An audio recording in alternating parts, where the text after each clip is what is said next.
Were you singing "Video Killed the Radio Star"? Who, me? No. I don't know such songs. Bullshit. Anyway, Scotty's over there on the 62 Ford. He's going to shoot video of that. I'm over here, back in action on Tim's 69 Cougar. I 69'd a Cougar before. Yeah! Anyway. Man, we nasty.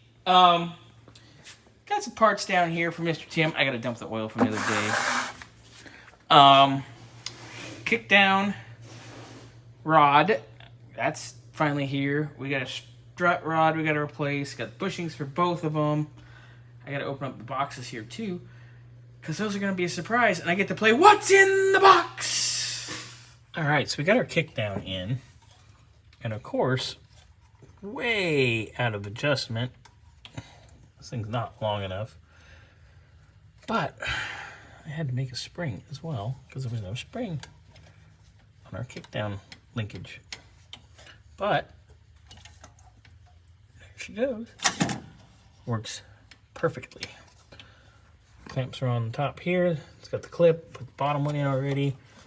Kickdown's done. Had to make a spring. It's a little big in diameter, but you know what? It's gonna do what we gotta do. Doesn't interfere. Golden baby.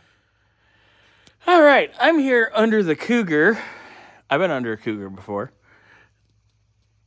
Anyway, so the radius arm on the passenger side needs to be replaced because it's bent to shit. Tim told me that right off the bing bang, so it's not like it's a surprise.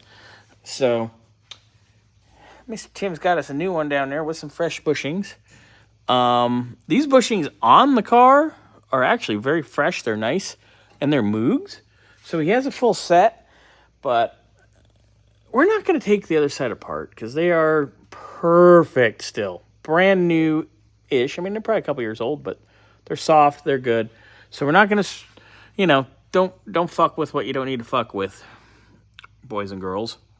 So we're going to just fix this side, and we're going to send this part down the old road. The old road here. So I'm going to get this together, get these apart, show the new one going in. Kind of going to count our threads, so at least our alignment is close. And we'll be there.